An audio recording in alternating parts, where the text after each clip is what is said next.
My story begins. In 1825, I was 10 years old. My father and mother were dead. I lived with my aunt and uncle, Mr. and Mrs. Reed. Their house was called Gateshead Hall. The house was in Yorkshire, in the north of England. My aunt and uncle Reed had 2 children, a boy, John, and a girl, Eliza. I liked my Uncle Reed and he liked me. But in 1825, my uncle died. After that, I was very unhappy. My Aunt Reed did not like me, and John and Eliza were unkind to me. It was a cold, rainy day in December. All of us were in the house. I wanted to be alone. I wanted to read. I opened a book. Then I heard my cousin John's voice. "Jane! Jane Eyre! Where are you?" John shouted. He came into the room and he saw me. "Why are you reading my book?" he asked. "Give it to me." John took the book. He hit my head with it. I screamed. John hit me again. I pulled his hair and I kicked him. "Help! Help, Mama!" John shouted. "Jane Eyre is hurting me." Aunt Reed ran into the room. She pulled me away from John. "John hit me with a book," I said. "I hate him, and I hate you too." "You are a bad girl, Jane," my aunt said. "Why do you hate me?" "You don't like me," I replied.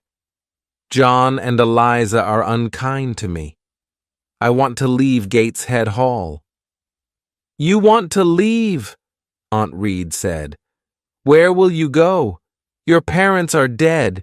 You cannot live alone." Aunt Reed thought for a moment. "My friend, Mr. Brocklehurst, is the owner of a school," she said. "I will send you to Mr. Brocklehurst's school."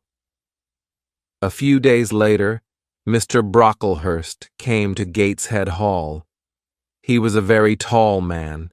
His eyes were dark, and his face was cruel. "Jane Eyre," he said to me, "God does not like bad children. God punishes bad children, Jane Eyre." "God will punish John Reed," I replied. "John Reed hits me and he shouts at me." "That is not true. You are a liar, Jane Eyre," Mr. Brocklehurst said. "You must not tell lies, and you must not live here with your cousins. You will come to Lowood School. You will become a good girl." "I want to come to your school, sir," I said. "I want to leave this house." "Bad girls are punished at my school, Jane Eyre," Mr. Brocklehurst said. "The girls work very hard at Lowood." "I will work hard. I will be a good pupil, Mr. Brocklehurst," I said. 2 weeks later, I left Gateshead Hall. I went to Lowood School. Chapter 2. Lowood School. It was the month of January. I arrived at Lowood School at night. A servant took me up some stairs and into a big bedroom. There were many beds in the room. The girls in the beds were asleep. The servant took me to an empty bed. I put on my nightclothes and I got into bed. Soon, I was asleep too. I woke up very early. A loud bell was ringing. The bedroom was dark and cold. I watched the other girls. They washed in cold water and they dressed quickly. There was a plain brown dress next to my bed, and there was a pair of ugly, heavy shoes. I washed quickly. Then I put on my new clothes. I was very hungry. I followed the other girls down the stairs. We sat down at long tables in a large dining room. Our food was terrible. "The food is bad again," one of the girls said. "Stand up," a teacher shouted. "Don't talk." We stood up. We did not speak. We walked into a big schoolroom and we sat down. There were about 80 girls in the schoolroom, and there were 4 classes. The oldest girls were in the 4th class. I was in the 1st class. 4 teachers came into the room and we began our lessons. The lessons were not interesting. First, we read some pages in a book. Then our teacher asked us questions about those pages. After 4 hours, we went outside. It was very cold. Very soon, a bell rang. Lessons started again. 3 weeks passed. One afternoon, the head teacher came into the schoolroom. The head teacher's name was Miss Temple. Mr. Brocklehurst was with her. We all stood up. I stood behind an older girl. I did not want Mr. Brocklehurst to see me. Mr. Brocklehurst walked slowly round the room. Everybody was very quiet. And then I dropped my book. Mr. Brocklehurst stopped walking. He looked at me. "Ah, the new girl," he said. "Come here, Jane Eyre." Then he pointed at 2 of the older girls. "You 2 girls, put Jane Eyre on that high chair," he said. "Look at Jane Eyre, everybody," Mr. Brocklehurst said. "This child is bad. She is a liar. She will be punished. Miss Temple, teachers, girls, do not talk to this child." Then he spoke to me again. "Jane Eyre, you must stand on that chair for 2 hours," he said. "You are a bad girl." That evening, I cried and cried, but Miss Temple was kind to me. "You are a good pupil, Jane," she said, "and you are not a bad girl. I am your friend, Jane." "Thank you, Miss Temple," I said. Lowood School was in an unhealthy place. The buildings were wet and cold. Mr. Brocklehurst owned the school. He was a rich man, but he did not buy warm clothes for us, and he did not buy good food for us. Everybody hated him. In the spring, many of the girls became sick. Some of them left the school. They never came back. Many of the girls died. That spring was a terrible time. We had no lessons. Miss Temple and the other teachers took care of the sick pupils. Mr. Brocklehurst had to buy better food for us, and he had to buy warm clothes for us. Mr. Brocklehurst never came to the school. The next year, Lowood School moved to a better place. It was a healthier place. There were new schoolrooms, new bedrooms, and a new dining room. The new buildings were bright and clean. The teachers were happy. After that, I was happy at Lowood School too. I was a pupil at Lowood School for 6 years. Then I became a teacher.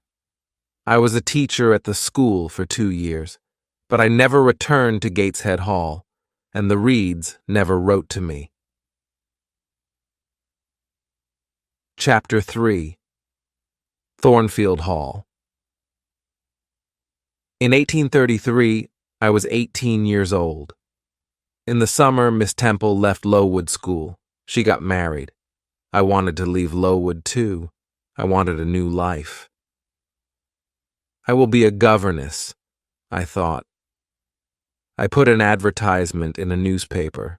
I had a reply to my advertisement. The reply was from Mr. Fairfax of Thornfield Hall, near Millcote.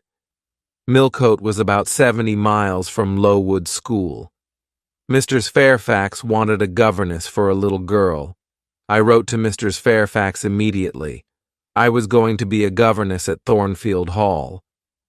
I traveled to Millcote in a coach. At Millcote, a servant met me. He took me to Thornfield Hall. At Thornfield Hall, another servant opened the door. She was smiling. She took me into a small, warm room. A lady was in the room. She was sitting by the fire. "Are you Mr. Fairfax?" I asked her. "Yes, my dear," she said. "And you are Miss Eyre. Are you cold? Sit by the fire, Miss Eyre. A servant will bring you some food." "Mr. Fairfax is very kind," I said to myself. "I will be happy here."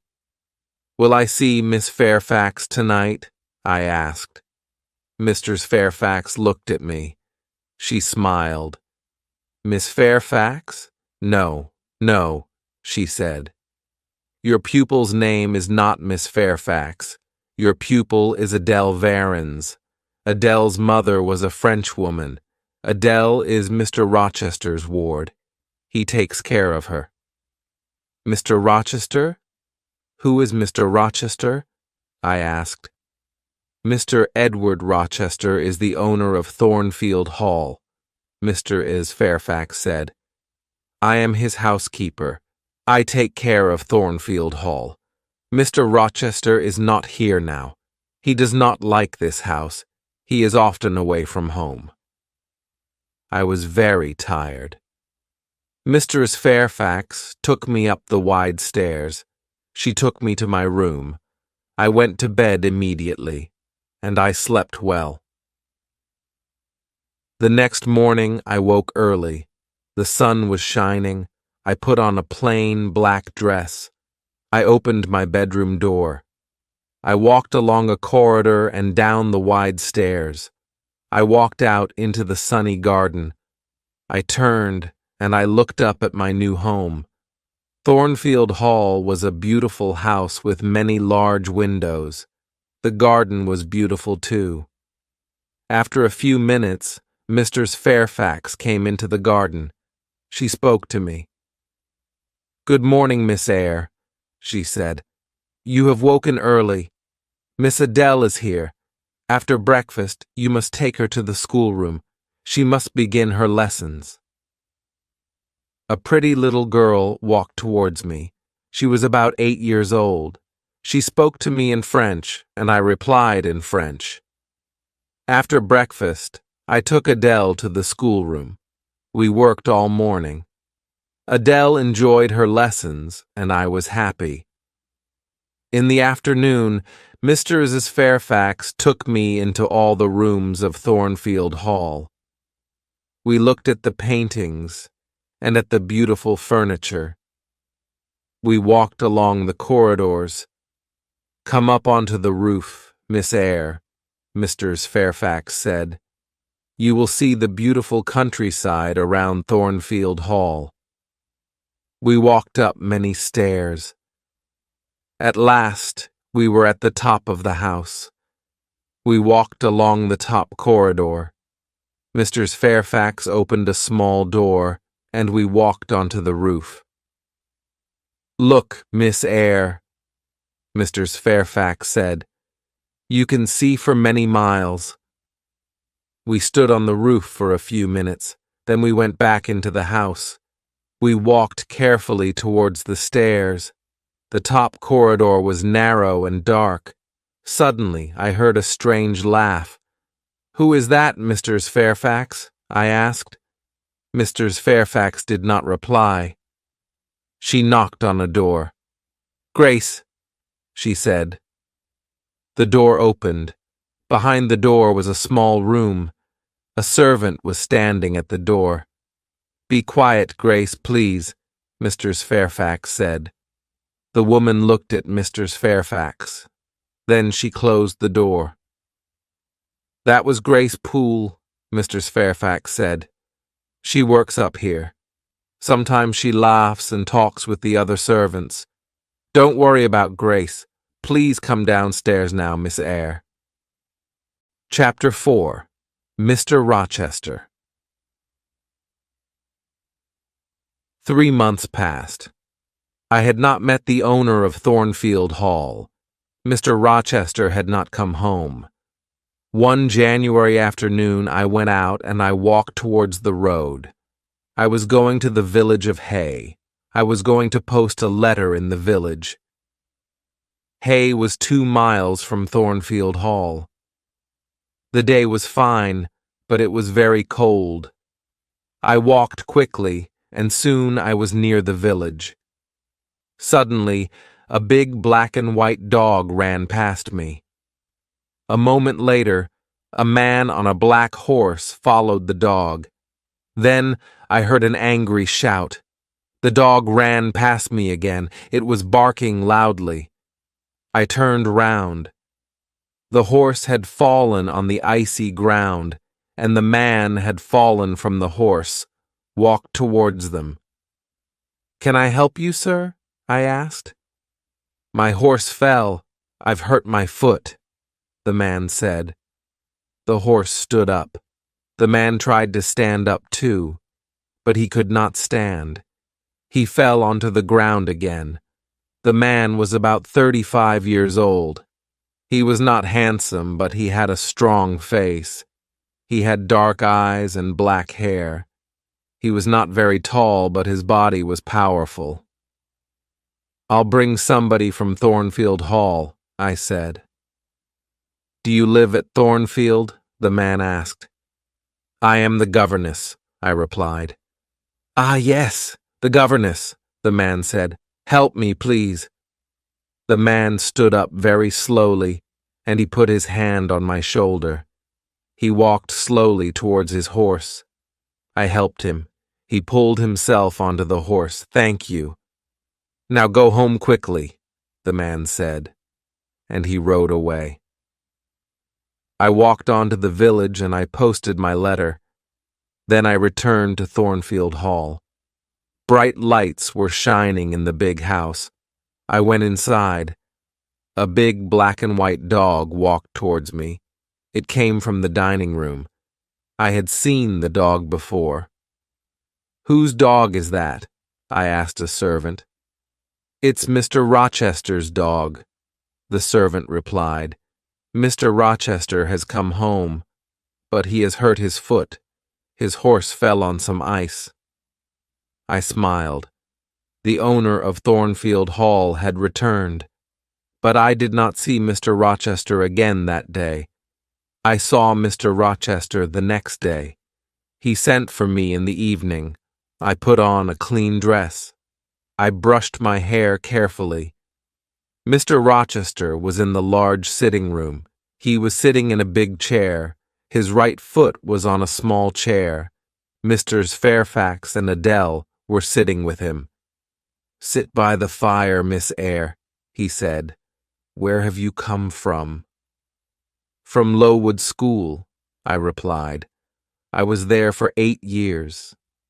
"8 years," Mr. Rochester said.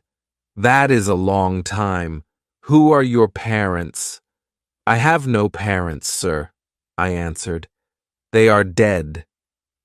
"But where is your home, Miss Eyre?"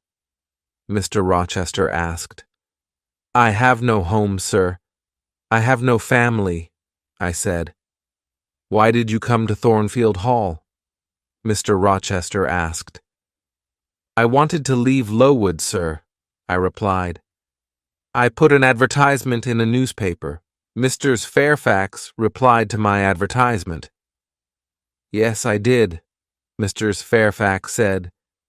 "Miss Eyre is a good teacher, Mr. Rochester." Mr. Rochester smiled for the first time. "You are very young, Miss Eyre," he said. "I am 18, sir," I replied. Mr. Rochester smiled again. He did not ask me more questions. After that evening, I did not see Mr. Rochester for a few days. Then, one night, he sent for me again. "Sit near me, Miss Eyre," he said. "Misters Fairfax will talk to Adele." I sat down quietly, but I did not speak. The fire was very bright. I saw Mr. Rochester's face clearly. I saw his large, dark eyes. He was smiling. He was happy.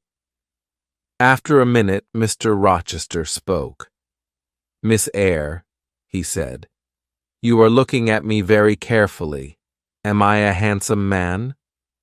"No, sir," I said. "You speak the truth, Miss Eyre," Mr. Rochester said. "Look at me again. Am I a kind man? No, sir, one said again. You are smiling now, but you are not always kind. That is true, Mr. Rochester replied. I have had a difficult life. I have met bad people. I have been a bad person myself. Now Thornfield Hall is my home, but I hate this house. You are very young, Miss Eyre. You cannot understand me. You are right. I don't understand you, sir, I said. I stood up. Where are you going? Mr. Rochester asked. It is late. Adele must go to bed, I said. Are you frightened of me, Miss Eyre? Mr. Rochester asked. No, sir, I replied. But you say strange things, sir. Mr. Rochester smiled. Take Adele to her bedroom now, Miss Eyre, he said. We will talk again tomorrow. After that night, we talked together many times. Mr. Rochester was an interesting man, but he was a strange man, too. I often thought about him. Why does Mr. Rochester hate Thornfield? I asked myself. Thornfield Hall is a beautiful place, but Mr. Rochester is not happy. Chapter 5. Fire. It was March. One night I was in bed, but I was not asleep. The house was quiet. Suddenly I heard a sound in the corridor outside my room. Who's there? I said. Nobody answered. Then I heard a strange laugh. I got out of my bed and I went quietly to the door. I listened. I heard another sound. Somebody was walking up the stairs to the top corridor. Then I heard somebody close a door. Was that Grace Poole? I said to myself. Yes, it was Grace. Why was she laughing? And why is she walking in the house at night? Is she mad? I must tell Mistress Fairfax about this. One will speak to her now. I put on some clothes and I opened the door. There was a candle on the floor outside my room. The candle was burning. There was thick smoke in the corridor. I went into the corridor. I looked around me. The door of Mr. Rochester's bedroom was open, and the smoke was coming from Mr. Rochester's room.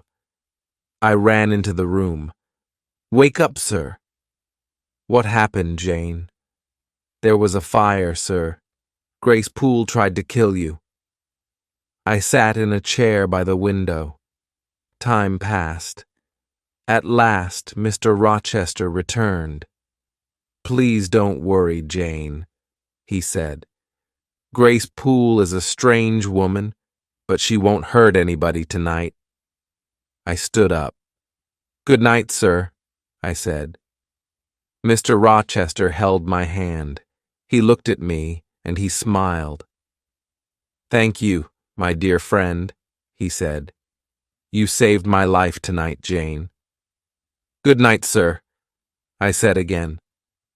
I went back to my bed. I was very tired, but at first I could not sleep. Suddenly I understood something. I loved Mr. Rochester. He had smiled at me. He had held my hand. Did he love me? I did not know. But I thought about Mr. Rochester for a long time. I did not see Mr. Rochester the next day.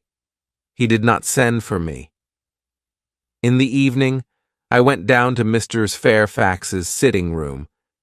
The housekeeper was looking out of the window. The weather has been good today, Mrs. Fairfax said. Mr. Rochester had a good day for his journey. His journey? Where has he gone? I asked. I was surprised. He has gone to Ingram Park, Mrs. Fairfax replied. Mr. Rochester will stay there for a week or more. He has many friends. All his friends will be at Ingram Park this week.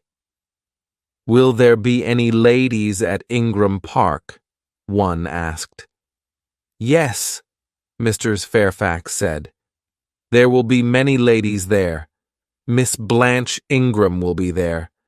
Mr. Rochester has known her for many years. Is Miss Ingram beautiful? I asked.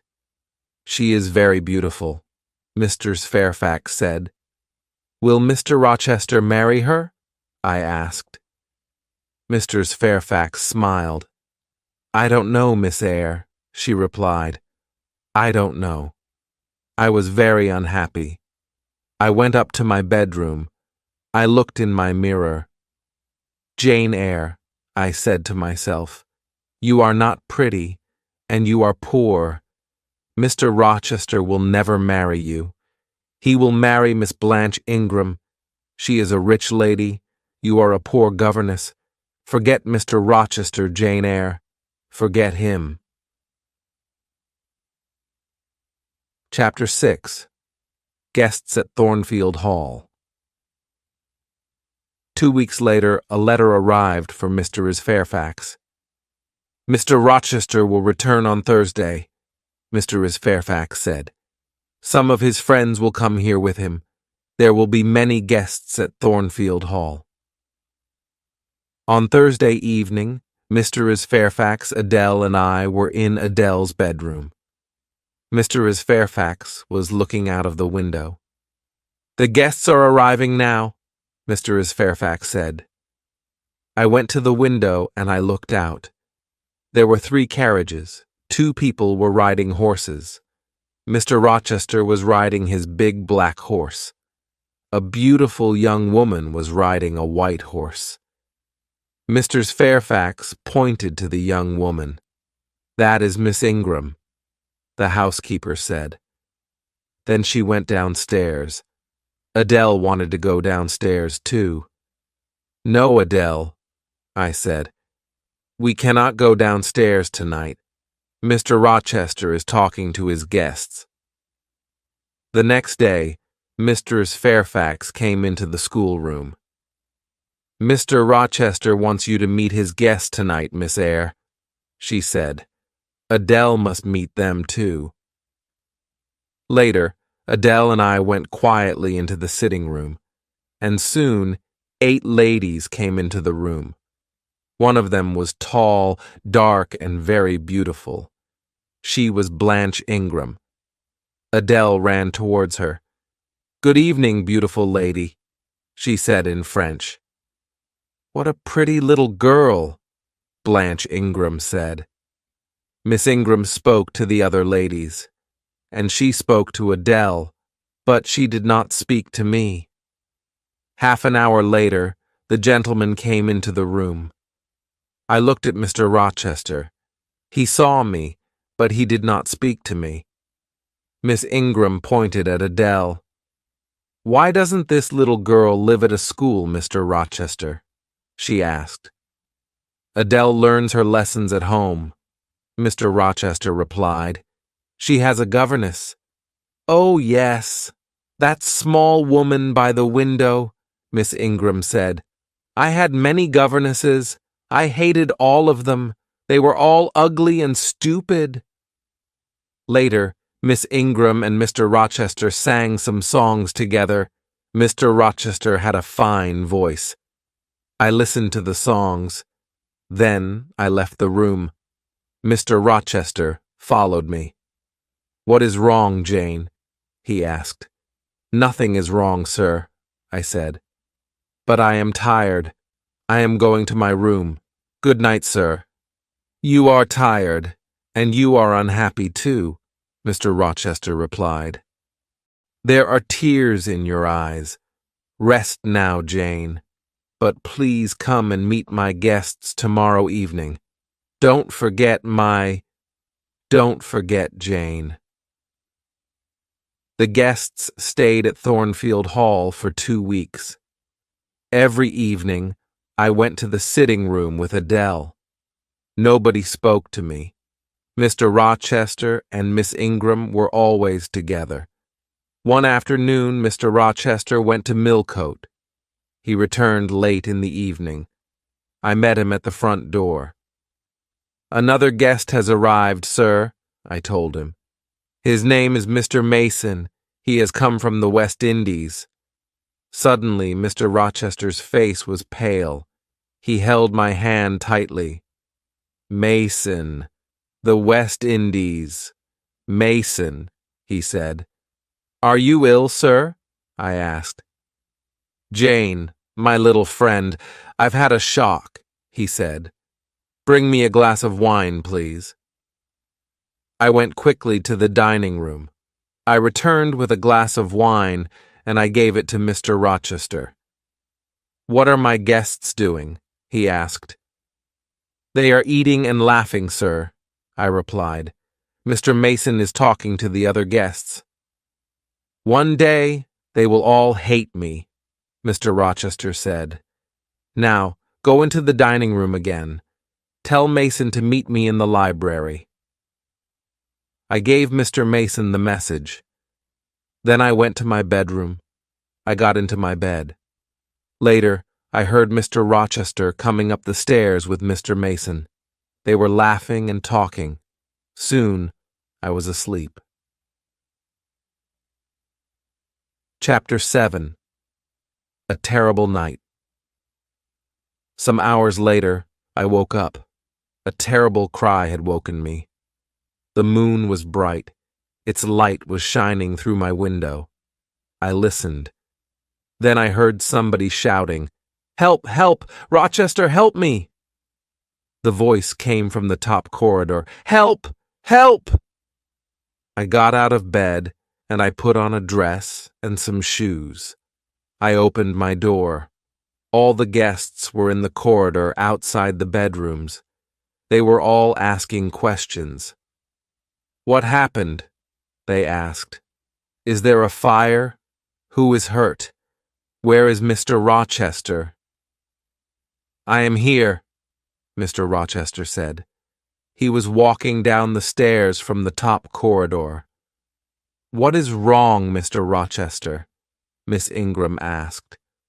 "What has happened?" "Nothing is wrong," Mr. Rochester replied. "One of the servants has had a bad dream. Go back to bed." I went back to my room. But something was wrong. I did not get into my bed. I waited. Soon, somebody knocked on my door. I opened the door. Mr. Rochester was standing in the corridor. "Jane, follow me. Do not make a sound," Mr. Rochester said. We went up to the top corridor.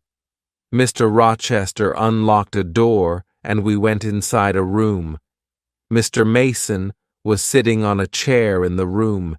His face was pale, and his shirt was covered with blood.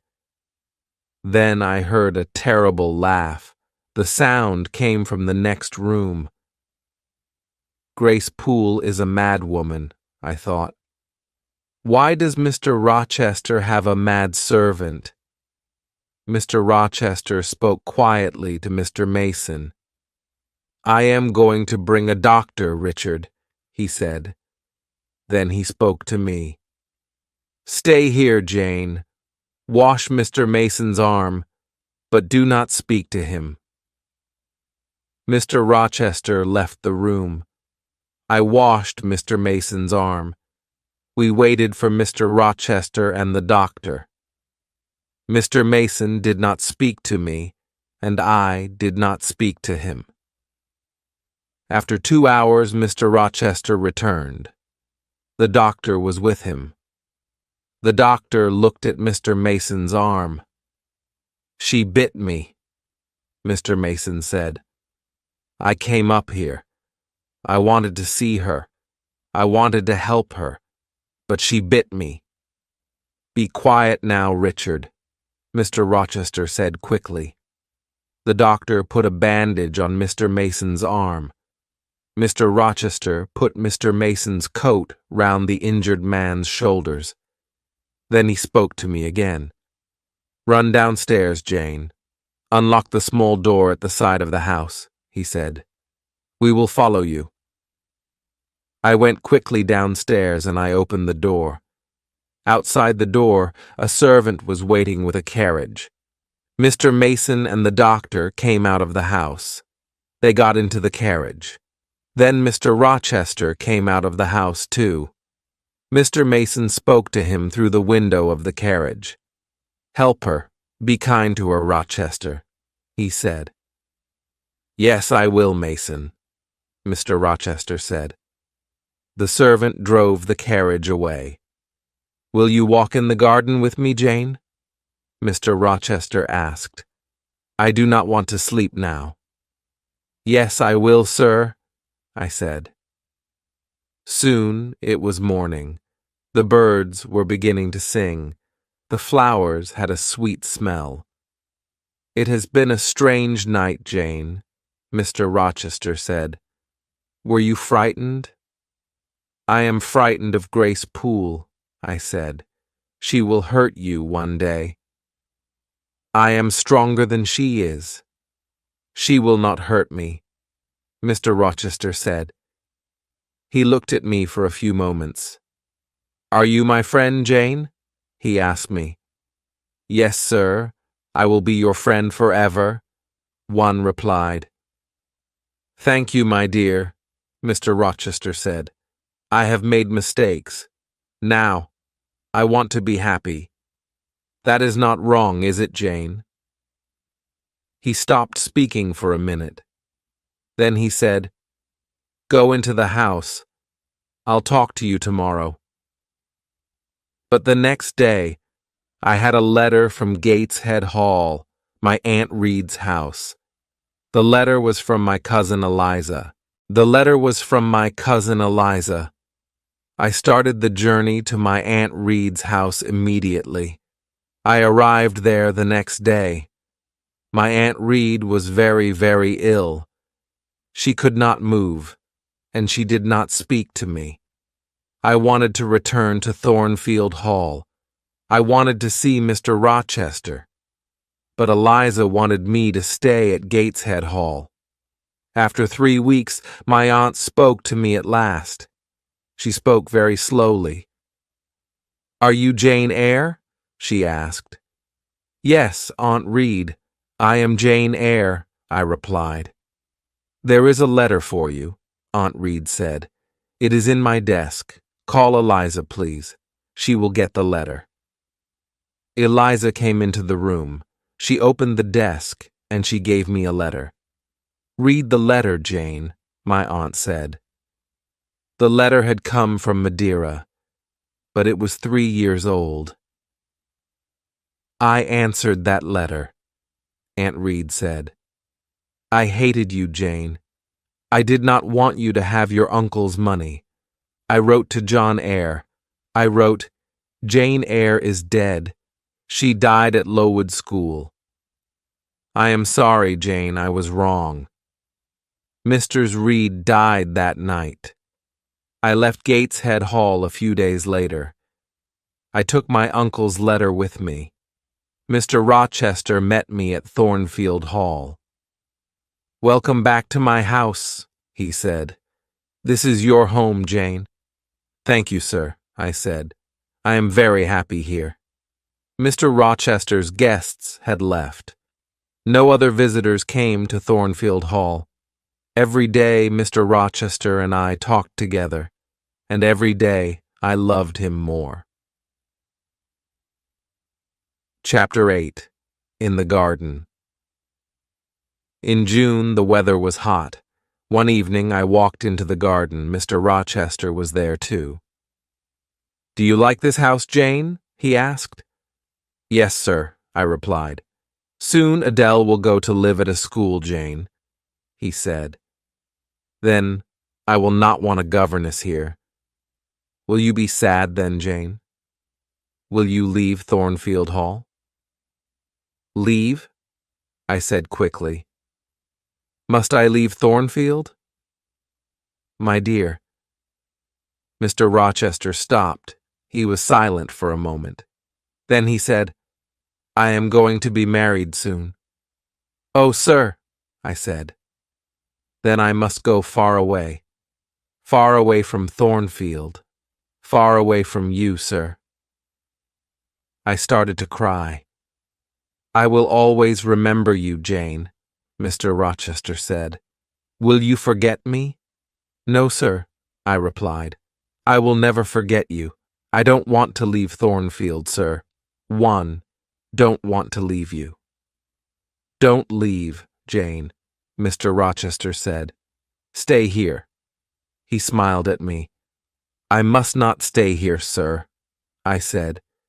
"You are going to marry Miss Ingram. I am poor. I do not have a pretty face, but I have a heart.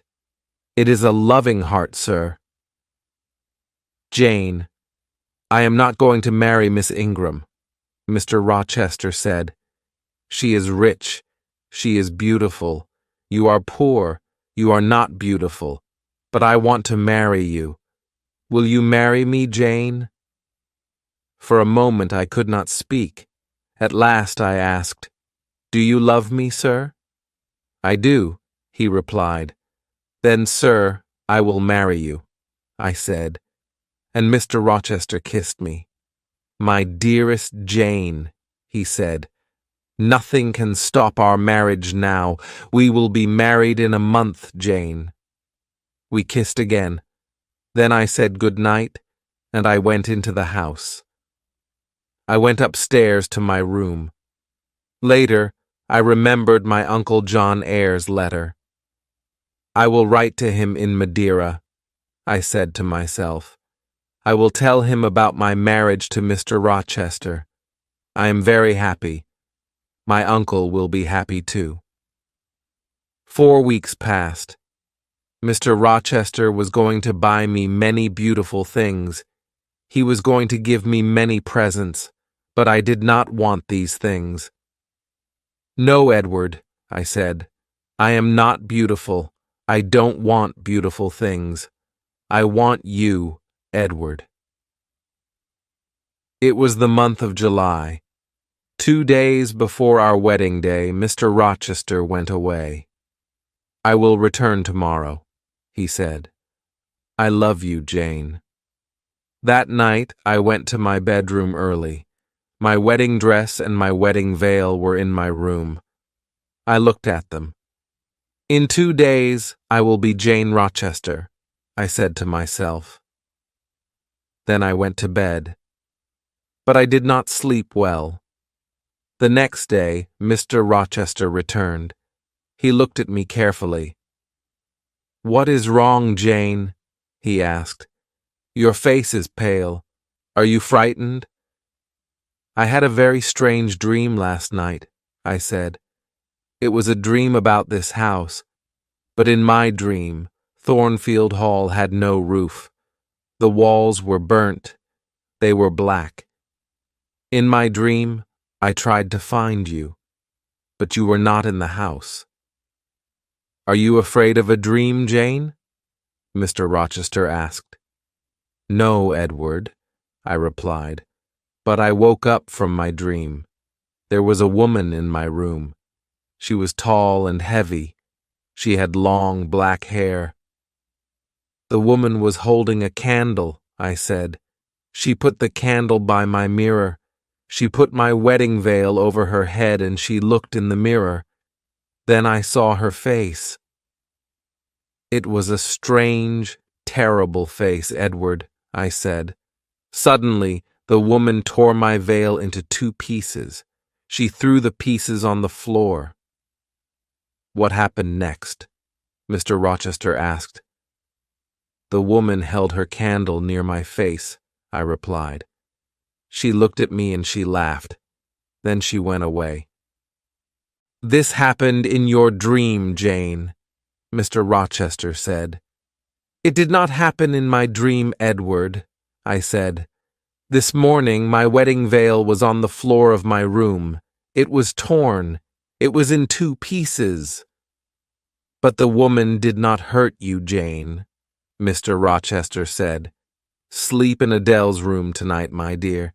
You will have no more bad dreams."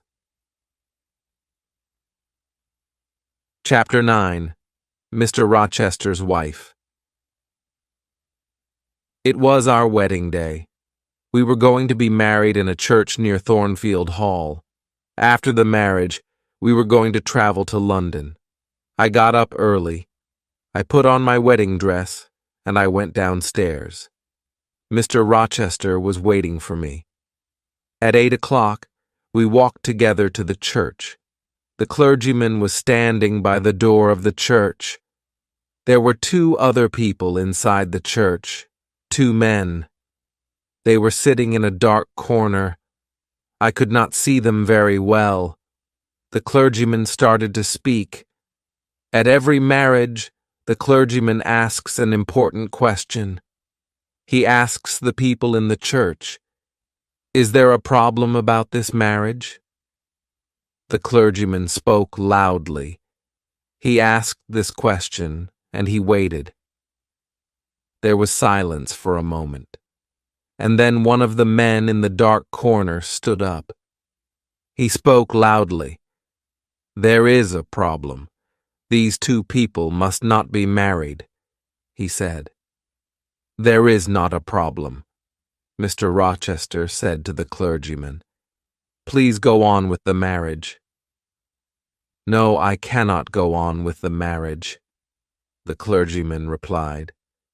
He spoke to the man in the corner. "What is the problem, sir?" he asked. Mr. Rochester turned and looked at the man. "Who are you? What do you know about me?" he asked angrily. "My name is Briggs, sir. I'm a lawyer," the man replied. "I know many things about you. 15 years ago, you were married in the West Indies. Your wife's name is Bertha Mason. She is alive. She lives at Thornfield Hall." "How do you know that?" Mr. Rochester shouted. The other man in the dark corner stood up. He walked towards us. It was Richard Mason. "Bertha Mason is my sister," he said. "I saw her at Thornfield Hall in April." Mr. Rochester's face was pale. For a minute he was silent. Then he spoke quietly. "It is true," he said. "My wife is living at Thornfield Hall. She is mad. Come to the house, all of you. Come and see Mr. Rochester. Come and see the mad woman." We all left the church. Nobody spoke. At Thornfield, Mrs. Fairfax and Adele were waiting for us. They were smiling happily. "Nobody will be happy today," Mr. Rochester said. "We are not married." Briggs, Mr. Mason, the clergyman, and I followed Mr. Rochester. We followed him up the stairs. He took us to the top corridor. He unlocked a door, and we went into a small room. I had seen this room before. We walked through the room to another door. Mr. Rochester unlocked this door, and we saw a larger room. Grace Poole was sitting in the room, but another woman was there too. She was tall and heavy. Her dark hair was in front of her face. The woman turned and looked at us. I knew that terrible, mad face. I had seen it in my bedroom 2 nights before. The mad woman saw Mr. Rochester. She screamed and she ran towards him. "Be careful, sir," Grace Poole said. The mad woman was very strong. She screamed and she hit Mr. Rochester, but Mr. Rochester held her arms. "This woman is my wife," Mr. Rochester said angrily. "I wanted to forget about her. I wanted to marry this young girl, Jane Eyre. Was I wrong?" He was silent for a few moments. Then he spoke quietly. "Yes, I was wrong," he said. "I love Jane Eyre, but I was wrong. Now go, all of you. I must take care of my mad wife." I went slowly downstairs. Mr. Briggs, the lawyer, spoke to me. "I am sorry for you, Miss Eyre," he said. "You did nothing wrong." Your uncle, John Eyre, is sorry for you too. He read your letter, and then he met Richard Mason in Madeira. Your uncle is dying, Miss Eyre. He could not come to England. He sent me here. He wanted me to stop this marriage." I did not answer. I went to my room and I locked the door. I took off my wedding dress. I put on a plain black dress. I lay down on my bed. I am Jane Eyre today, I thought. I will be Jane Eyre tomorrow. I will never be Jane Rochester. I must leave Thornfield Hall. I must never see Mr. Rochester again. My life here is finished. Many hours later, I got off the bed. I unlocked my door. Mr. Rochester was waiting outside my room. "You are unhappy, Jane," he said. "I am very, very sorry. Jane, we will leave Thornfield. We will go to another country. We will be happy again." "I cannot be your wife. I cannot live with you," I said. "I must leave you, Edward." "Listen, Jane," Mr. Rochester said.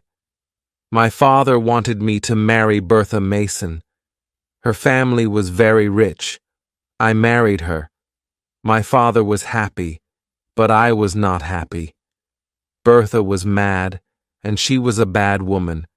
Nobody told me about her. She was married to me, but she met other men. She was drunk every day. She tried to kill me many times. After 4 years, I brought Bertha here to Thornfield Hall," Mr. Rochester said. "Then went away. Grace Poole took care of Bertha. I met other women. One of them was a French singer. She was Adele's mother. Adele is my daughter, Jane. But I did not love the French singer. I did not love anybody. I came home to Thornfield Hall. Then you came here and I loved you. I will always love you. Please stay with me, Jane." "No, Edward," I said. "I am going away. We will be unhappy, but we must not be together. Goodbye, Edward." "Oh, Jane, Jane, my love," Mr. Rochester said. "Don't leave me." I kissed Mr. Rochester. "God will help you, Edward," I said. Quickly, I went into my room. I put some clothes into a bag. Later, I heard Mr. Rochester go into his room. Very quietly, I went downstairs. I opened the small door at the side of the house. I left Thornfield Hall and one walked to the road. It was dark. Soon, a coach came along the road. I gave all my money to the driver of the coach. I got into the coach. Many hours later, the coach stopped. It was 10 o'clock in the morning. "You must give me more money now," the driver said. "I have no more money," I said. "You have no more money? Then you must get out of the coach," the driver said. I got down onto the road. The coach moved away quickly, but I had left my bag in the coach. I looked around me. I was on a cold, empty moor. I was tired and hungry. I walked and walked. I had no money. I had no food. I walked until the evening came. At last, I lay down on the ground. I fell asleep immediately. Chapter 10. Moorhouse. The next morning, I woke late. I walked along the road for many miles. It started to rain. Soon my clothes were wet. I saw no one. I walked on the moor all day. In the evening, I was very tired again. I must sleep soon, I thought. Where shall I sleep? Then I saw a light. I walked slowly towards it. The rain was falling heavily, but I saw a house near the road. I walked up to the house. I knocked on the door. I waited, but nobody opened the door. I stood outside the house. I was very cold and very tired. I could not move. I am going to die here, I said. Then I heard a young man's voice. The man was standing behind me. No, you will not die at Moore House, the man said. Then he unlocked the door of the house. He took me into the house. He took me into a warm sitting room. Please sit down, he said. Two pretty young women came into the room. Give this poor woman some food, Diana, the young man said. Give her some dry clothes, Mary. Then he spoke to me again. My name is St. John Rivers, he said. These are my sisters, Diana and Mary. What is your name, young woman? My name is Jane Elliot, I said. I closed my eyes. Jane is very tired, Diana said. She must go to bed now. I stayed in bed at Moore House for 3 days.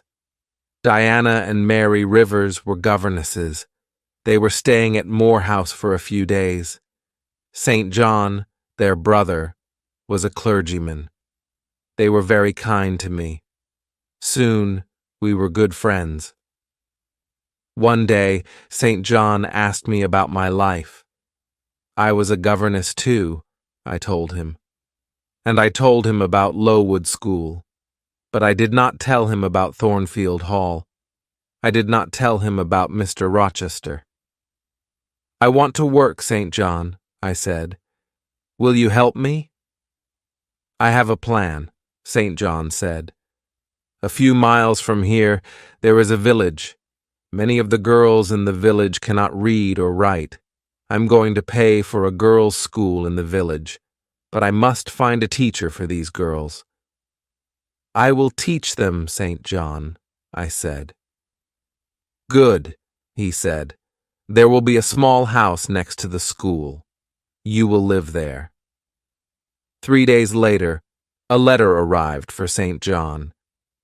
Diana, Mary, our Uncle John is dead, he told his sisters, but we will not have any of his money. He gave the letter to his sisters. They read it. Uncle John was our mother's brother, Diana told me. He was very rich, but he has given all his money to another niece.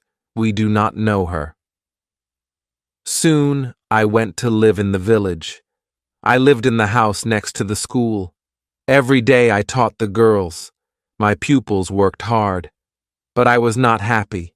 Every day I thought about Edward Rochester. Does he think about me? I asked myself. 4 months passed. One day, St. John Rivers came to my house. He was holding a letter. He was worried. What is wrong? I asked. I want to ask you 3 questions, Jane, he replied. Is your name Jane Elliot? Do you have another name? Do you know Jane Eyre? I looked at him for a moment. I did not speak. I have some news for Jane Eyre, St. John said. Jane Eyre was a pupil at Lowood School, and she was a teacher there. Then she was a governess at Thornfield Hall, the home of Mr. Edward Rochester. How do you know this? I asked. What do you know about Mr. Rochester? How is he? I don't know, St. John said. This letter is from a lawyer. The lawyer tells a story about Mr. Rochester. Mr. Rochester had a mad wife, but he tried to marry Jane Eyre. She left Thornfield. Now this lawyer, Mr. Briggs, is trying to find her. I will tell you the truth, St. John, I said. My name is not Jane Elliot. My name is Jane Eyre, and I was a governess at Thornfield Hall. I know Mr. Rochester. Did Mr. Briggs write anything about Mr. Rochester? No, the letter is about you, Jane, St. John said. Your uncle, John Eyre, is dead. John Eyre has given you £20,000. You are rich, Jane.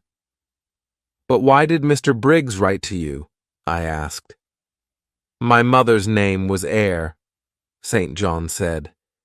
She was your father's sister, Jane.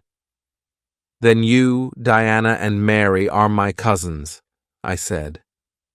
I thought carefully for a moment. Write to Diana and Mary, I said. They must come home. I will give all of you some of Uncle John's money. The next day I wrote to Mr. Briggs. I gave St. John, Diana, and Mary £5,000 each. I wrote to Mrs. Fairfax, too, but she did not reply. 6 months passed. I heard nothing from Thornfield Hall. I heard nothing about Mr. Rochester. Then, one day, I was walking on the moor. Suddenly I heard a voice. There was nobody on the moor, but the voice was calling my name. Jane, Jane, Jane. That is Mr. Rochester's voice, I said to myself. Then I shouted, I am coming, Edward, I am coming. I ran to Moor House. I spoke to my cousins. I am going to Thornfield Hall tomorrow, I told them. I began my journey the next day. Chapter 11. My story ends. 2 days later, I got out of a coach. I was standing on the road near Thornfield Hall. I ran across the fields. Was Mr. Rochester at Thornfield? Was he ill? And then I saw the house. The house had no roof. Its walls were burnt and black. Nobody was living there. I looked at the burnt black house. I had seen this before. I had seen it in a dream. I was frightened. Where was Edward Rochester? I went to the village of Hay. I asked about Thornfield Hall. I asked about Mr. Rochester. 3 months ago there was a fire at Thornfield Hall, a man told me. The mad woman burnt the house. She was Mr. Rochester's wife. Was Mr. Rochester in the house? I asked. Yes, he was there, the man replied. He tried to save his wife's life. He went into the burning house. But the mad woman jumped from the roof. She died. Was Mr. Rochester hurt? I asked quickly. Yes, he was badly hurt, the man said. He is blind, he can't see, and he has only one hand. Where is he? One asked. Where is he? He is living at Ferndean. It is an old house, about 30 miles away, the man said. Do you have a carriage? I asked. I must go to Ferndean immediately. I got out of the carriage near Ferndean. I walked to the house. I knocked on the door. A servant opened it. I knew her. Oh, Miss Eyre, you have come, she said. Mr. Rochester has been calling your name. A bell rang in another room. That is Mr. Rochester's bell, the woman said. He wants some candles. There were 2 candles on a table near the door. The woman lit them, and she picked them up. Mr. Rochester is blind, but he always burns candles in his room in the evenings, she said. Give the candles to me, I said. I'll take them to him. I opened the door of Mr. Rochester's room. His black and white dog was sitting by the fire. The dog jumped up and ran towards me. Who is there? Mr. Rochester said. Don't you know me, Edward? I asked. Your dog knows me. I put the candles on a table. I held Mr. Rochester's hand. I know that voice, and I know this little hand, Mr. Rochester said. Is that you, Jane? Yes, sir, I have found you at last, I said. I will never leave you again. Then I told Mr. Rochester my story. "Why did you leave your cousins, Jane?" Mr. Rochester asked. "Why did you come back to me? I am blind. I have only one hand." "I will take care of you, Edward," I said. "But I don't want a servant," Mr. Rochester replied. "I want a wife." "You will have a wife, Edward," I said. "I will be your wife. I will marry you. I loved you very much at Thornfield Hall. Now I love you more." Mr. Rochester and I got married. After a time, his eyes were better. He could see a little. He saw the face of our first child. My dear Edward and I are very happy. The end.